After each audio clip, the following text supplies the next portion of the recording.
नमस्कार दोस्तों, संपूर्ण बिहार की श्रृंखला में आप लोगों का स्वागत है।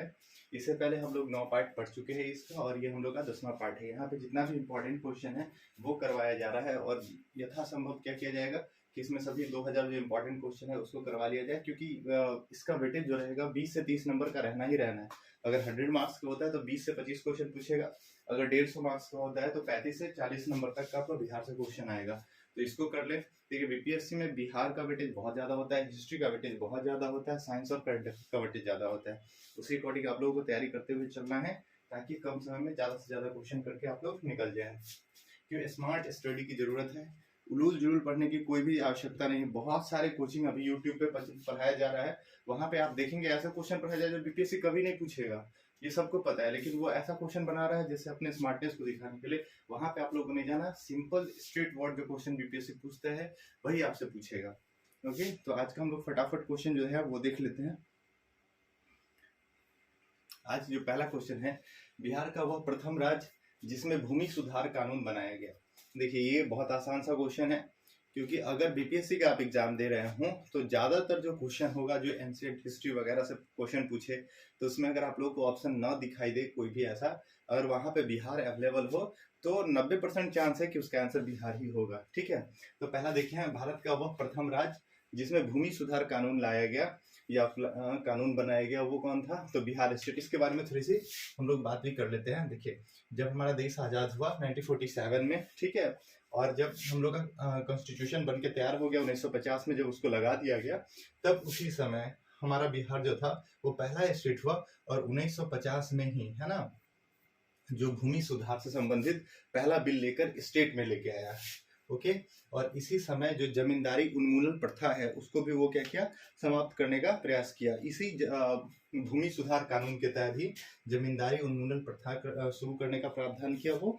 उसके अलावा इसमें एक और चीज था, वो क्या किया कि जो भूमि सब थी, जो क्या किया गया था, जो ब्रिटेन के द्वारा किसी जमींदार को दे दिया गया था, या किसी क्षेत्र का या किसी गांव पे पूरा जो अधिकार होता था किसी एक जमींदार का होता था, जबकि वो उसका जमीन नहीं हुआ करता था, क्योंककि वो जमीन किसी किसान का था, वो अस्थायी बंदोबस्त के तहत उसके पास चला गया था। तो इसमें क्या किया गया कि 1953 में, है ना, 1953 में बिहार सरकार के द्वारा इन सभी जमीन को, जो किसी का नहीं होने के बावजूद भी किसी एक जमींदार के पास रख होता था, और वो जबरदस्ती किसान सबसे खेती करवाते थे, तो वो क्या किया गया, इनसे ये जो जमीन है वो वापस किसके पास चला गया, सरकार के पास। और इसी भूमि सुधार अधिनियम के तहत पहला बात ये मेंशन कर दिया गया कि स्टेट का जितना भी जमीन है ना, वो किसी पर्सनल व्यक्ति का नहीं होगा, वो क्या होगा, सरकार का होगा। सारा का सारा जमीन सरकार का होगा, और आप लोग उस पर क्या करेंगे, टैक्स देंगे। इसी वजह से आप उसके रक्षक बने रहेंगे।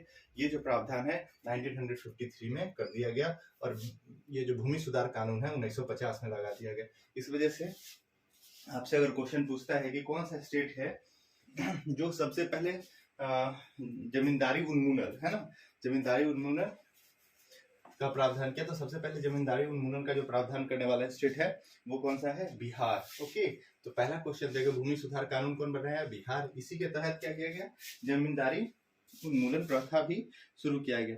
देखिए, देश के किस राज्य में सबसे पहले जमींदारी उन्मूलन कानून बनाया गया, तो इसका भी सही आंसर क्या होगा, बिहार होगा। क्या होगा, बिहार होगा। ये हम लोग अभी जस्ट बात किया ना जमींदारी उन्मूलन के बारे में। नेक्स्ट क्वेश्चन देखेंगे, भारत के संविधान में पहला संशोधन किस राज्य में हुआ? ठीक है, किस राज्य के कारण हुआ, यहाँ पे भी देखेंगे। यहाँ पे एक बात सिर्फ लिखा हुआ है, जो क्योंकि बीपीएससी पूछ रहा था, हम लोग बिहार की बात करेंगे, लेकिन इसमें सिर्फ एक फैक्टर जो है वो बिहार ही नहीं है। देखिए, हमारे कॉन्स्टिट्यूशन में जो आर्टिकल नंबर 19 दिया हुआ था, बोलने की स्वतंत्रता, है ना, और अभिव्यक्ति की जो स्वतंत्रता है, इसके तहत उसमें हो क्या रहा था कि कोई भी व्यक्ति वो किसी को भी सही और गलत बोल देता था। अगर मानिए कि कोई कातिल है, तो वो कातिल क्या है, गलत है। कोई किसी को क्या बोलना चाहिए कि हाँ ये व्यक्ति कातिल, किसी की हत्या की है, तो उसका खंडन किया जाना चाहिए। लेकिन हमारे पास जो बोलने की स्वतंत्रता थी वो इतनी ज्यादा थी कि अगर हम कोई कातिल है फिर भी उसको सही ठहरा सकते और हम पे किसी भी तरह का कोई एक्शन नहीं लिया जाएगा। ये एक प्रॉब्लम हो रहा था।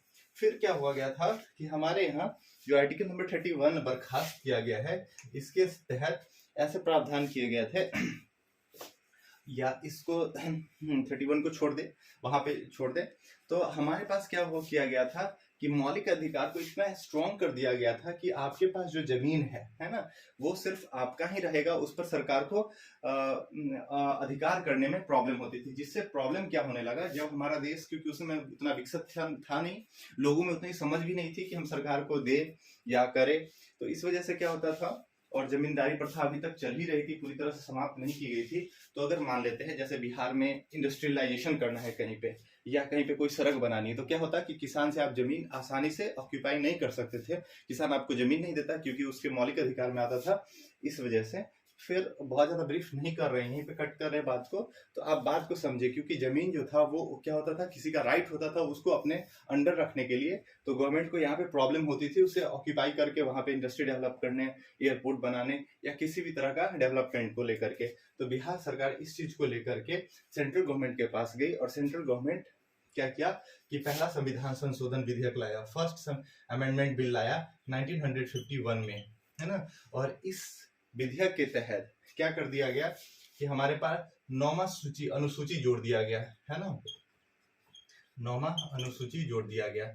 और 9वां अनुसूची में क्या कहा गया कि इसमें जो सब्जेक्ट है ना, इसमें जो सब्जेक्ट है उन सब्जेक्ट में क्या जो होगा, ये जो सब्जेक्ट होगा वो स्टेट और सेंट्रल रिलेशन से संबंधित होगा, यानी केंद्र और राज्य के संबंध से संबंधित होगा। और इस सब्जेक्ट में जो भी विषय को रखा जाएगा उस पर आप लोग क्या कर, उस पर क्या किया जा सकता है कि उस न्याय में उसको जाके चुनौती, न्यायपालिका में जाके उसको चुनौती नहीं दिया जा सकता है, यानी कि कोर्ट में आप उस चीज को लेकर के नहीं जा सकते। और उसी में से एक क्या रख दिया गया, भूमि को रख दिया गया, यानी कि अगर भूमि किसी का भी आज अगर सरकार चाहे ये हम ले ले, तो आप इस चीज को चैलेंज नहीं कर सकते हैं कोर्ट में। यही प्रावधान किया गया 51वां संविधान संशोधन में, और 9वां अनुसूची जोड़ करके। ओके, तो देखिए भारत के संविधान में पहला संशोधन किस राज्य के कारण हुआ, तो इसका भी सही आंसर क्या होगा, बिहार। याद रखेंगे, बहुत ज्यादा डिटेल में नहीं जा रहे हैं क्योंकि ऑब्जेक्टिव टाइप का क्वेश्चन है। जब भी हम क्लास लेंगे कंप्लीट वाला तो आप लोग को ब्रीफ कर देंगे, बहुत अच्छा लगेगा पॉलिटी पढ़ के। नेक्स्ट क्वेश्चन चलते हैं। देखिए यहाँ पे क्वेश्चन पूछा गया है कि बिहार के किस नदी के लिए पहली बार श्रम दान का प्रयोग किया गया, है ना। और दूसरा क्वेश्चन है भारत सेवक समाज का गठन किया गया, तो कौन से नदी पर बांध बनाने के लिए। देखिए बिहार के जो लोग होते थे, आज नहीं, शुरू से ही बहुत ज्यादा मेहनती होते थे और उनका किसी भी चीज के प्रति समर्पण बहुत ज्यादा होता है। तो बिहार की सो किस नदी को कहते हैं, कोसी नदी को। तो कोसी क्षेत्र में जो है नदी का जो इतना प्रकोप विकराल तरह से था, इतना भयावह था कि वहां के रहने वाले लोग हर साल इससे पीड़ित होते थे। और ये जो बाढ़ का पानी है वहां पे रुक जाता था, जिसकी वजह से उनका जो फसल है ना, वो काफी दिनों तक डिस्टर्ब रहता था। फसल जो खरीफ की फसल है वो तो हो भी नहीं पाती थी, और रबी का भी जो टाइम होता था वो डिले हो जाता। इस वजह से वहां के जो किसान लोग हैं वो आपस में यूनियन बनाते हैं, और इस चीज के लिए क्या करते हैं वहां पे बांध बनाकर नदी के पानी के डायरेक्शन को या कुछ क्षेत्र को क्या करते हैं, सुरक्षित करते हैं। इसी को देखते हुए भारत जो केंद्र सरकार है वो जब एक मिसाल पेश किया जाता है बिहार के द्वारा कि बिना पैसे के ये भी कुछ ऐसे काम है जो करवाए जा सकते हैं और आदमी अपने इच्छा से कर सकता है, इसमें किसी का दबाव नहीं होगा। इसी को लेकर के भारत में पहली बार भारत सेवक समाज का गठन किया गया। कब किया गया, तो ये भारत सेवक समाज का जो गठन है वो 1952 में किया गया। कब किया गया, 1992 में। और इस समिति का ये जो भारत सेवक समाज है इसका गठन किया गया था राष्ट्रीय सलाहकार समिति की सिफारिश पर, है ना, राष्ट्रीय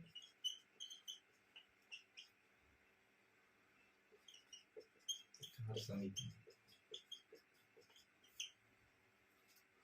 राष्ट्रीय सलाहकार समिति जो है वही बताती है कि देखिए बिहार में क्या हुआ है कि कुछ लोगों ने श्रमदान दिया है जिससे नदी पर बांध बना दिया गया, और नदी पर बांध बनाने की वजह से वहां का जो कुछ एरिया है वो क्या हुआ, सुरक्षित हो गया, जिससे वहां पे किसान आसानी से खेती कर पा रहे हैं।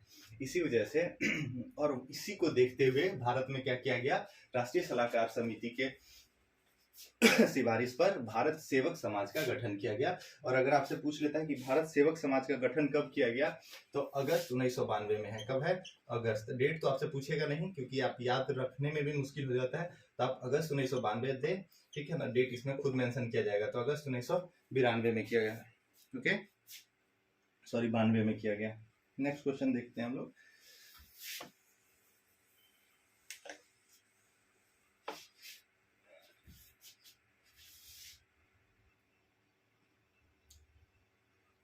नेक्स्ट क्वेश्चन लिखा है कि बिहार में नक्सलवाद की शुरुआत किस जिले से हुई। ठीक है, तो बिहार, देखिए नक्सलवाद के बारे में थोड़ा सा जान लेते हैं, क्या है नक्सलवाद। 1967 में हुआ क्या कि पश्चिम बंगाल का एक गांव था, पश्चिम बंगाल का एक गांव था, जिस गांव का क्या नाम था, उस गांव का नाम था नक्सलवाड़ी। क्या था? नक्सलवाड़ी। इसी गांव के नाम पे है ना नक्सलवाद, नक्सल पड़ा, क्या पड़ा? नक्सलवादी का। सबसे पहले नक्सलवादी जो थे यहीं पे जन्म लिए। तो आपसे क्वेश्चन पूछ सकता है कि नक्सलवादी जो है या नक्सल जो है, नक्सलवाद जो है वो सबसे पहले किस स्टेट में स्टार्ट हुआ? तो पश्चिम बंगाल में स्टार्ट हुआ। कब हुआ स्टार्ट? तो 1967 में हुआ। यहाँ पे बात हो रहा है बिहार में कब इसका इफेक्ट दिखा, तो बिहार में भी सेम ईयर में दिखा। और कहाँ पे दिखा? भोजपुर में दिखा। कहाँ पे दिखा? बिहार के भोजपुर जिले में दिखा। इससे ज्यादा जानने की जरूरत इसमें है क्या? नहीं, इससे ज्यादा आपसे क्वेश्चन नहीं पूछेगा। नेक्स्ट क्वेश्चन की तरफ हम लोग चलते हैं। देखिए जैसे जैसे हम क्वेश्चन करवाते जा रहे हैं, बिहार अगर आप लोगों का कंप्लीट हो जाएगा, बिहार कंप्लीट होने के बाद हम क्या करेंगे, आप लोगों का टेस्ट कंडक्ट करवा देंगे बिहार से रिलेटेड। जरूरी नहीं है जो इसमें क्वेश्चन लिखा गया है वही क्वेश्चन आएगा, क्वेश्चन में थोड़ा बहुत ट्विस्ट किया जाएगा ताकि आप लोग के जो स्किल लेवल है उसको चेक किया जा सके। ओके, तो आप लोग इसको कर लेंगे। इसका पीडीएफ भी हम बोले हैं कि आप लोगों को टेलीग्राम पे अवेलेबल होगा। आप लोगों को टेलीग्राम पे ही टेस्ट का भी लिंक दिया जाएगा, आप उसको क्लिक करके जितना देर का टेस्ट होगा उसको क्या बोलते हैं बताइए आप लोग, है ना। तो वहां पे आप लोग टेस्ट के साथ ऐसा नहीं करेंगे कि चलो ठीक है हम टेस्ट दे रहे हैं कहीं से चोरी कर लेते हैं, अपने विश्वास पे देंगे, क्योंकि ये अपने नॉलेज को चेक करना है, आप लोगों को खुद चेक करना है। उसके बाद जब उसका ऑप्शन जो आंसर का फॉर्मेट होगा वो हम चेक करके आप लोगों का उसका रिजल्ट पब्लिश कर देंगे। आप लोग देख सकते हैं क्या इंप्रूवमेंट हो रहा है, क्या नहीं हो रहा है। ओके, तो आप इससे जुड़े रहें। अभी जैसे हम लोग बात किए ना कि बिहार कंप्लीट हो जाएगा, हो सकता है कि आज या कल से ही हम लोग आपका हिस्ट्री का पॉलिटी का, है ना, पॉलिटी का ये सब क्लास जो है वो स्टार्ट कर देंगे। पॉलिटी में बहुत ज्यादा क्वेश्चन नहीं करवाएंगे, 1200 के आसपास ऑब्जेक्टिव क्वेश्चन है, वहां से आप लोग का दोनों चीज कवर हो जाएगा। ठीक है, इतिहास में हम लोग पहले मॉडर्न हिस्ट्री को देखेंगे, मॉडर्न हिस्ट्री यहाँ से भी क्वेश्चन आते हैं, इस चीज को कर लेंगे। बिहार जैसे ही कंप्लीट हो जाएगा तो फिर हम लोग ज्योग्राफी की तरफ चलेंगे, क्योंकि ज्योग्राफी बहुत इंपॉर्टेंट सेक्शन होता है। और ये सब जैसे ही आप लोग का एग्जाम का टाइम आ जाएगा और लगेगा कि अब हमारा एग्जाम होने वाला है, इसका डेट दे दिया गया, 1 महीना बचा हुआ रहेगा, तो करंट अफेयर का भी क्लास और पीडीएफ अवेलेबल करा दीजिए। इसका पीडीएफ लेक्चर के जस्ट बाद अवेलेबल करा दिया जाएगा, ताकि आप लोग लेक्चर सुन ले और उनकी बारीकियों को समझ ले, फिर पीडीएफ से आंसर याद कर ले, ताकि आप लोगों को आसानी हो। ठीक है, ये काम अभी फटाफट सारा करवा दिया जाएगा, 2 से 2.5 महीने में सारा कंप्लीट हो जाएगा, जिससे आप लोग इजी वे में फाइट कर सकते हैं। ओके, नेक्स्ट क्वेश्चन की तरफ चलते हैं। यहाँ पे क्वेश्चन पूछा हुआ है, देश में पहली बार राजनीतिक जांच आयोग का गठन किस राज्य में हुआ। ठीक है, तो राजनीतिक, ये यहाँ पे थोड़ा सा आप लोगों को ध्यान देने वाला है, ये जो राजनीतिक जो जांच आयोग है वो स्टेट गवर्नमेंट के द्वारा किया जा रहा है। ठीक है, तो स्टेट गवर्नमेंट के द्वारा जो राजनीतिक जांच आयोग किया जाना है वो बिहार सरकार के द्वारा करवाया गया है। किसके द्वारा गठन करवाया गया है? बिहार सरकार के द्वारा। ये बात आप लोग याद रखेंगे। और ये जो राजनीतिक जांच आयोग है वो स्टेट के बारे में पूछा है, जैसे अगर कोई स्टेट है उसके अंदर पॉलिटिकल कोई भी किसी तरह का प्रॉब्लम चल रहा है, उस चीज को जांच करने के लिए वो कमेटी बना सकता है। और ये कमेटी जो गठित किया गया था सबसे पहले बिहार, हालांकि केंद्र में जो आप लोग पॉलिटिकल जांच के लिए पहली कमेटी थी उसका नाम था शाह कमेटी। नेक्स्ट क्वेश्चन देखेंगे, बिहार में पहली गैर कांग्रेसी सरकार का गठन कब किया गया था। ये बहुत इंपॉर्टेंट है। ठीक है, बिहार में 1967 में ये विधानसभा चुनाव का 4th टर्म था, है ना, 4था टर्म था। और यहाँ पे जो है कांग्रेस लगातार डाउनफॉल में चल रही थी, 1952 के बाद से ही कांग्रेस जो है वो लगातार डाउनफॉल में चल रही थी। और 3 बार वो तो सरकार बना ली, लेकिन चौथी बार क्या हुई, उसकी सरकार नहीं बन पाई। और जो चौथी बार सरकार बनी थी वो 1967 में महामाया प्रसाद सिन्हा की सरकार बनी थी। किसकी बनी थी? महामाया प्रसाद सिन्हा की बनी थी। ये भी आप लोग से क्वेश्चन पूछ सकते हैं, तो याद रखेंगे, नाम उनका है महामाया प्रसाद सिन्हा।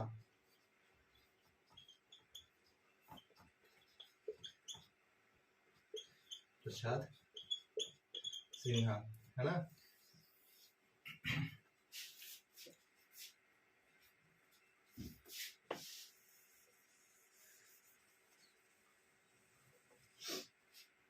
ओके, फिर नेक्स्ट क्वेश्चन की तरफ चलते हैं। बिहार में पहली गैर कांग्रेसी सरकार के मुख्यमंत्री कौन थे? अभी हम लोग बात किए महामाया प्रसाद कौन थे। बिहार में पहली गैर कांग्रेसी सरकार के मुख्यमंत्री थे महामाया प्रसाद। यहाँ से भी क्वेश्चन पूछेगा, ये देख ले। नेक्स्ट क्वेश्चन लिखा है, बिहार में किस सरकार ने सर्वप्रथम स्कूलों में ठीक है, तो हम लोग बात कर रहे थे बिहार में किस सरकार ने सर्वप्रथम स्कूलों में अंग्रेजी की पढ़ाई की अनिवार्यता समाप्त कर दी। ठीक है, तो हम लोग बात, जब गैर कांग्रेसी सरकार बनी थी महामाया सरकार, ठीक है, 1967 में, इसी सरकार के द्वारा स्कूल में, क्योंकि देखिए आप लोग टीचर का एग्जामिनेशन देने वाले हैं, तो टीचर्स के एग्जामिनेशन में बीपीएससी इससे रिलेटेड कुछ क्वेश्चन पूछ सकता है, इसी वजह से ये क्वेश्चन डाला गया है। तो महामाया की जो सरकार थी वो क्या की कि देखिए कुछ गवर्नमेंट जो होती है ना, वोट बैंक के लिए कुछ भी कर लेती है। इनको कोई फर्क नहीं पड़ रहा था कि इनका लड़का तो क्योंकि सरकारी स्कूल में पढ़ नहीं रहा था, है ना, तो ये क्या किए कि बच्चे लोगों को खुश रखने के लिए उनके माता पिता, अरे अंग्रेजी क्या, अंग्रेजी पढ़ोगे तो अंग्रेज बन जाओगे, अरे लैंग्वेज है, लैंग्वेज का ज्ञान होना बहुत जरूरी है कि नहीं। तो इस वजह से महामाया सरकार जो है वोट बैंकिंग के चक्कर में क्या करते हैं, बिहार स्कूल से इंग्लिश की अनिवार्यता समाप्त कर देते हैं। और ये अभी तक शायद चलते ही आ रहा है कि आप 10th में एग्जाम दो, इंग्लिश में पास करो फेल करो, कोई मैटर नहीं। ओके, नेक्स्ट क्वेश्चन हम लोग देखते हैं इसके बाद। नेक्स्ट क्वेश्चन क्या है, नेक्स्ट क्वेश्चन है कि संपूर्ण क्रांति देश के किस राज्य से संबंधित है। बहुत इंपॉर्टेंट क्वेश्चन है कि संपूर्ण क्रांति, तो संपूर्ण क्रांति है वो कहाँ से संबंधित है, बिहार से। ये बहुत इंपॉर्टेंट क्वेश्चन है, यहाँ से आप लोगों से क्वेश्चन बन सकता है। ठीक है, किया गया, किसके द्वारा किया गया, जयप्रकाश नारायण के द्वारा। उसके बाद क्वेश्चन, बिहार में संपूर्ण क्रांति का आह्वान कब किया गया, तो बिहार में संपूर्ण क्रांति जो स्टार्ट हुआ था वो जून 1974 में शुरू हुआ था। कब हुआ था, जून 1974 में शुरू किया गया था। नेक्स्ट क्वेश्चन देखेंगे, देखिए यहाँ से क्वेश्चन बन जाता है, तो डिटेल में तो नहीं क्वेश्चन पूछेगा। उसके बिहार में 1977 में किस कमीशन के आधार पर पिछड़े आरक्षण का आंदोलन शुरू हुआ। देखिए यही वो बात है, 1977 में कमीशन के आधार पर, जो 1977 में कमीशन, ये रिपोर्ट 1978 में ये कमीशन रिपोर्ट दिया था, और इस कमीशन का नाम है मुंगेरी लाल कमीशन, है ना। इसी मुंगेरी लाल कमीशन के अकॉर्डिंग जो है यहाँ पे आंदोलन प्रारंभ हुआ था, और इसमें 128 जो है जाति, उनको ओबीसी कैटेगरी में रखा गया था, और ओबीसी को क्या दिया गया था, रिजर्वेशन की बात कही गई थी। ये बात आप लोग याद रखेंगे। इसके बाद मंडल कमेटी आता है, जिसको केंद्र सरकार के द्वारा भी मान्यता दिया जाता है। नेक्स्ट क्वेश्चन ये भी देख लेंगे हम लोग। बिहार को दूसरी राजभाषा का दर्जा, उर्दू को दूसरी राजभाषा का दर्जा देने वाला देश का पहला राज्य कौन है। तो उर्दू के बारे में अगर हम लोग बात करें तो जगन्नाथ मिश्रा जब बिहार के मुख्यमंत्री थे, उनके द्वारा उर्दू को यहाँ पे सेकंड जो लैंग्वेज होता है ऑफ स्टेट, उस चीज का दर्जा दिया गया था। तो ये क्वेश्चन आपसे समय तो नहीं पूछेगा, बट याद रखेंगे कि सितंबर 1980 में जगन्नाथ मिश्रा की सरकार थी। कहीं पे जगन्नाथ मिश्रा लिखा हुआ आता है, तो जगन्नाथ मिश्रा की जो सरकार थी, इन्हीं के द्वारा क्या किया गया, बिहार में जो उर्दू को, यानी कि देखिए उर्दू प्राइमरी लैंग्वेज नहीं बात कर रहा है, सेकेंडरी लैंग्वेज का मान्यता देने वाला पहला जो स्टेट था वो बिहार था, है ना। पहला तो बहुत सारा स्टेट है जिसका पहला जो भाषा है, जो राज्य का ऑफिशियल लैंग्वेज है वो उर्दू है। जैसे जम्मू कश्मीर की बात कर ले तो वहां जो प्राइमरी लैंग्वेज है पहला जो है उर्दू ही है, ओके। लेकिन बिहार जो है उसका सेकेंडरी जो लैंग्वेज है, सेकेंडरी लैंग्वेज, ये देखिए टीचर के अकॉर्डिंग बहुत इंपॉर्टेंट है। प्राइमरी तो इसका फर्स्ट जो लैंग्वेज है वो क्या है, हिंदी है बिहार का, है ना। लेकिन अगर सेकेंडरी का बात किया जाए तो उर्दू है, और ये जो है 1980 में दिया गया, और किसके समय में दिया गया, तो जगन्नाथ मिश्रा के समय में दिया गया। ये भी बात आप लोग याद रखेंगे, ओके। नेक्स्ट क्वेश्चन देखते हैं हम लोग। वही सेम क्वेश्चन है कि बिहार में उर्दू को दूसरी राजभाषा का दर्जा कब दिया गया, तो 1980 में दिया गया। कब दिया गया, ये सब आप लोग फटाफट याद कर लेंगे, बहुत ज्यादा कॉम्प्लेक्स है नहीं। नेक्स्ट क्वेश्चन हम लोग देखते हैं क्या है। बिहार में 1989 में सांप्रदायिक दंगे हुए थे। ये आजादी के बाद सबसे हिंसक सांप्रदायिक दंगा था, और ये हुआ था सांप्रदायिक दंगा, वो हुआ था बिहार के भागलपुर में। कहाँ हुआ था, भागलपुर में। ये आजादी के बाद अगर माना जाए तो सबसे भयावह दंगा में से एक था, ऐसा डाटा कहता है। तो हकीकत क्या है इस चीज के बारे में तो एनालिसिस करना पड़ेगा। नेक्स्ट क्वेश्चन हम लोग देखते हैं। बिहार के बोधगया में स्थित महाबोधि मंदिर विश्व विरासत घोषित कब किया गया? वाह, बहुत अच्छा क्वेश्चन है ये। हमेशा यूनेस्को हेरिटेज साइट में महाबोधि मंदिर को कब शामिल किया गया? तो इसको शामिल किया गया 2002 में। यहां से दो क्वेश्चन देखिए, बिहार में विश्व विरासत में दो चीज शामिल है, एक है महाबोधि मंदिर जो गया में है, बोधगया में है, और दूसरा है नालंदा महाविहार।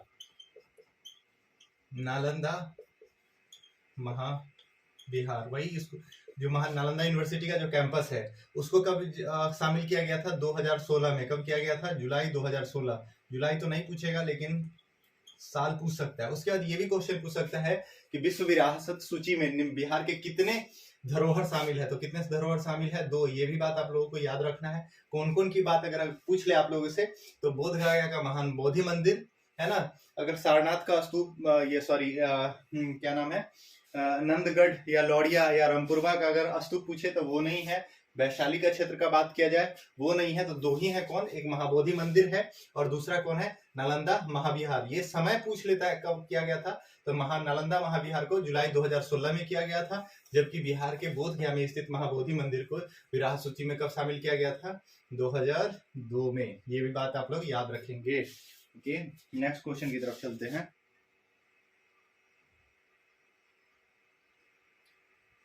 ये क्वेश्चन देखिए, बिहार के किस जिले में नगरीय जनसंख्या सर्वाधिक है?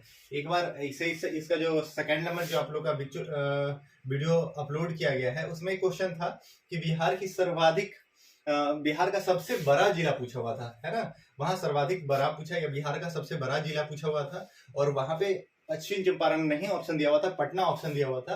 तो एक बच्चे के द्वारा कमेंट में पूछा गया हमसे कि आप बताइए सर ऐसे आप कैसे बता दे। देखिए, जहां पे भी बिहार का बड़ा जिला पूछे तो वो हमेशा जनसंख्या के आधार पे नहीं पूछता है, वो क्षेत्रफल के आधार पे पूछता है ना। और हम लोग बात किए कि क्षेत्रफल के आधार पे जो बिहार है का सबसे बड़ा जिला है वो पश्चिम चंपारण है ना, पश्चिम चंपारण है। दूसरा नंबर पे बात किया जाए तो गया है और तीसरा नंबर पे बात किया जाए तो पूर्वी चंपारण है ना, पूर्वी चंपारण। ये बात आप लोग को याद रखना है। ओके, फिर अगर यहाँ पे लेकिन क्या क्वेश्चन पूछा है, बिहार में किस जिले की नगरीय जनसंख्या सर्वाधिक है? तो वर्तमान की अगर बात की जाए, ठीक है, तो बिहार में जो सबसे सर्वाधिक नगरीय जनसंख्या कहाँ की है? पटना पहले नंबर पे है, गया दूसरे नंबर पे है, इसको भी याद रखेंगे। पटना फर्स्ट रैंक, गया सेकेंड रैंक और थर्ड रैंक है मुजफ्फरपुर का। मुजफ्फरपुर का अगर आबादी आपसे पूछ लेते हैं, अगर आबादी तो हमेशा पूछता नहीं है लेकिन आप लोग याद रख सकते हैं, तो सर्वाधिक जो आबादी है पटना का लगभग 29 लाख है नगर का जनसंख्या। अगर उसके बाद पूछा जाए गया का कितना है, ये भी कितने क्या 29 लाख है, ठीक है। पटना गया का पूछे तो 5.75 लाख है, ये वर्तमान डाटा के अकॉर्डिंग है, ठीक है। और बिहार मुजफ्फरपुर का पूछ ले तो 5.2 लाख है। ओके, ये भी आप लोग याद रख सकते हैं। ये बहुत इंपॉर्टेंट है कि क्वेश्चन को ध्यान से देखेंगे, जहां पे जनसंख्या के आधार पे पूछेगा वहां जनसंख्या वर्ड मेंशन क्या होगा। अगर सीधा पूछता है कि सबसे बड़ा जिला कौन सा है या सबसे बड़ा तो अगर सबसे बड़ा जिला के बारे में, डिस्ट्रिक्ट के बारे में पूछता है तो सबसे बड़ा कौन है?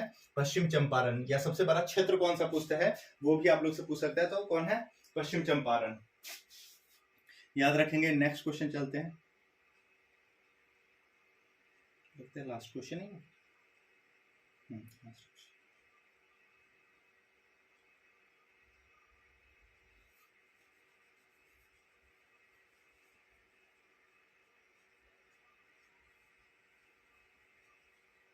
देखिए, क्वेश्चन लिखा है बिहार में अंग्रेजों द्वारा किए गए प्रशासनिक प्रबंधन के संबंध में क्या कथन सही है। तो देखिए, पहला लिखा हुआ है बिहार में फौजदारी प्रशासन 1970 तक अपने नियंत्रण में लिया। देखिए, फौजदारी जो व्यवस्था है वो बिहार में 1970 में क्या किया गया था? अंग्रेज जो है अपने अंडर, यानी कि अब बंगाल के अंदर नहीं रहा था इसका, यानी कि बिहार का जो है प्रशासनिक व्यवस्था जो है वो कंप्लीटली अंग्रेज के अंदर आ गया था। और बिहार पटना का, यानी कि अगर फौजदारी व्यवस्था आएगा तो यहाँ का कोई ना लेफ्टिनेंट जनरल तो होगा, है ना।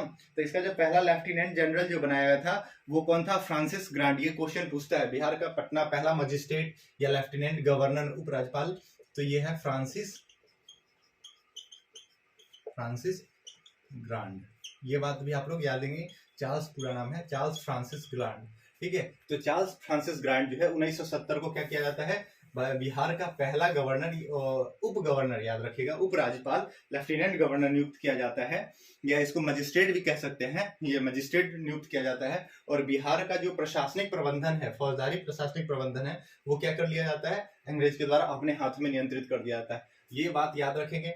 1866 में सारण जिला है ना, अभी सारण जिला जो है जहाँ पे सोनपुर मेला लगता है वो सारण जिला में ही आता है।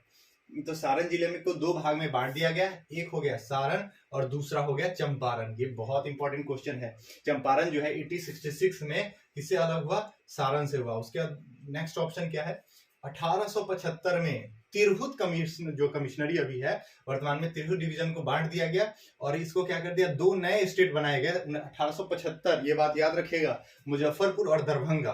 कौन बनाया गया, मुजफ्फरपुर, दरभंगा। तो यहाँ पे जो सबसे ज्यादा क्वेश्चन पूछा गया है सारण के बारे में पूछा गया है। ओके, याद रखिए ये सब डिवीजन करने का क्या कारण है कि 1857 में ये सब जो क्षेत्र था वो काफी हिंसक था। ओके, तिरहुत के बारे में तो कहा जाता है कि 1857 में क्या हुआ था, यहाँ लग ही नहीं रहा था किसी तरह का कोई भी अंग्रेज का एडमिनिस्ट्रेशन है, कंप्लीटली एडमिनिस्ट्रेशन यहाँ पे ठप कर दिया गया था। सारण जो था ये काफी आक्रामक स्टेट था, तो इस वजह से क्या किया गया, इन सब चीज को तोड़ दो, यानी कि फूट डालो और राज करो वाला, यानी ब्रेक करो, उसको कमजोर करो पावर को। तो सारण को 1866 ईस्वी में तोड़ दिया गया। सारण को दो भाग में बांट दिया गया, पहला इसका सेल्फ नाम और दूसरा चंपारण बन गया। जबकि 1875 में तिरहुत को तोड़ा गया, मुजफ्फरपुर और दरभंगा दो अलग जिले बना दिए गए। ओके, ये बात आप लोग याद रखेंगे। नेक्स्ट है, नेक्स्ट देखिए, ये टेलीग्राम का स्कैनर है, क्यूआर कोड है। यहाँ से आप लोग क्या करेंगे कि हमारे चैनल पे जुड़ जाएंगे। चैनल पे जुड़ जाएंगे तो उससे आप लोगों को बेनिफिट मिलेगा। देखिए अभी हम जो पढ़ा रहे हैं, वैसे मेरा पढ़ाने का एक्सपीरियंस 4-5 साल का है, 2019 से हम पढ़ा रहे हैं, लेकिन ऑनलाइन पढ़ाने का उतना अच्छा खासा एक्सपीरियंस है नहीं। तो हम आप लोगों को, और मैं खुद एक स्टूडेंट हूँ और बीपीएससी यूपीएससी का एग्जाम दे ही रहा हूँ, और इससे पहले अगर हम बात किया जाए तो बीपीएससी हम क्वालिफाइड किए हुए हैं, और अगर आप लोग कभी डिमांड करें तो मार्कशीट भी दिखा दे। बट उसके अलावा अगर हम लोग बात करते हैं तो यहाँ पे देख लीजिए, इसके स्कैनर को हम जो पढ़ा रहे हैं इसके पीछे यही कारण है कि जहां से क्वेश्चन आता है उसी कुछ चीज को पढ़ाएंगे। ऐसा नहीं कि कुछ भी पढ़ाना शुरू कर दिए, पता चल गया कि छाल को, इस छाल को क्या कहते हैं, इन सुनने में तो बहुत मजा आएगा, लेकिन वहां से आपका सिलेक्शन नहीं होगा। क्योंकि यूट्यूब पे बहुत ऐसे चैनल है जो गुमराह करते हैं, फालतू का चीज पढ़ाते रहते हैं। वहां पे आप लोगों को नहीं जाना, जो फैक्चुअल चीज है। देखिए हम आपको लोग को बोल के आए हैं कि अगर बिहार का बात कर लिया जाए, सिर्फ बिहार का 2000 क्वेश्चन करवा देंगे, इससे एक भी क्वेश्चन आप लोगों का मिस नहीं होगा। उसके अराउंड आप लोग घूम सकते हैं। जैसे कोई भी क्वेश्चन पूछेगा, आप लोगों को हर क्वेश्चन सुना लगेगा, थोड़ा सा भी आइडिया लगाएंगे तो हो जाएगा। दूसरा, आप लोग का जैसे अभी तो कंप्लीट सिलेबस नहीं किया, लेकिन उसमें पता चला है कि पॉलिटी का सेक्शन रहेगा, तो पॉलिटी का 1000 से 1200 क्वेश्चन आप मान के चलिए कि हम करवा देंगे। हिस्ट्री बहुत इंपॉर्टेंट है, यहाँ से क्वेश्चन रहेगा ही। हिस्ट्री से आप लोगों का हम क्वेश्चन 2000 से 2500 के आसपास करवाएंगे, जिसमें मॉडर्न का ज्यादा वेटेज होगा, 1500 मॉडर्न करवा देंगे, और एंशिएंट और मेडाइवल मिला के 1000 क्वेश्चन करवा देंगे। यहीं से क्वेश्चन सब बनना है, इसमें नो डाउट। अगर आप लोगों का साइंस का सेक्शन इंट्रोड्यूस किया जाता है तो साइंस भी आप लोगों को पढ़ा दिया जाएगा। उसके बाद करंट का बहुत ही मेजर रोल हो जाता है, तो करंट जो है वो भी हम आप अवेलेबल करा देंगे। अगर अभी आप लोग पढ़ना चाहते हैं तो आप लोग के लिए सबसे अच्छा है कि प्रतियोगिता दर्पण पर है ना। उसके बाद क्रॉनिकल जो आता है वो पढ़े, वो क्रॉनिकल मेंस है ना, CHR क्रॉनिकल मेंस वाला जो होता है वो आप लोग पढ़ सकते हैं। इसके अलावा अगर न्यूज़पेपर पढ़ते हैं तो कोई भी एक न्यूज़पेपर पढ़े। वैसे ज्यादातर जो कंटेंट अगर बिहार में पूछा जाता है वो दैनिक जागरण से पूछा जाता है, दैनिक जागरण से, तो यहाँ भी आप लोग इससे पढ़ सकते हैं। ये 2-3 सोर्स है। अगर ये सबसे पढ़ने में आप लोगों को दिक्कत होती है तो आप लोग किस चीज से पढ़ सकते हैं ये भी हम बता देते हैं। जैसे नॉर्मली तो एडुटोरिया का जो होता है वो देखने में भी अच्छा रहता है, तो एडुटोरिया के साथ आप लोग जा सकते हैं। उसके अलावा बीपीएससी के लिए सबसे अच्छा होता है परीक्षा मंथन, ये लास्ट में आप लोग को करेगा, तो परीक्षा मंथन के साथ भी आप लोग कर सकते हैं। इसके अलावा कोई भी अगर लगे तो एडुटोरिया प्लस कोई भी ले सकते हैं, लेकिन एक पर डिपेंडेंट मत रहिएगा, 2 पढ़ लीजिएगा ताकि आप लोगों का ज्यादा से ज्यादा चांस रहे कि वहां से क्वेश्चन बन जाए। ओके, लेकिन ऑब्जेक्टिव जितना हम क्वेश्चन करवा रहे हैं वहीं से आएगा, इसके अलावा कोई क्वेश्चन आने की संभावना बिल्कुल भी नहीं है। कुछ भी हो जाए, क्या क्वेश्चन पूछ लेगा, बस एक बार सिलेबस आप लोग क्लियर कर दे ऑफिशियली। ऐसा नहीं कि कोई यूट्यूबर की तरफ आ गए और बोले कि आपका सिलेबस एकदम यही है एग्जैक्ट, ऐसा नहीं, एग्जैक्ट नहीं है अभी कुछ भी नहीं, क्योंकि जब तक वो कंफर्म नहीं कह देता। हाँ, अगर बीपीएससी आके ऑफिशियल लिख देता है कि हम क्या पूछेंगे, तो हम सामान्य ज्ञान से प्रश्न पूछेंगे, फिर आपको खुद डिसाइड करना है। है ना। सामान्य ज्ञान में क्या आएगा वो खुद डिसाइड करना है।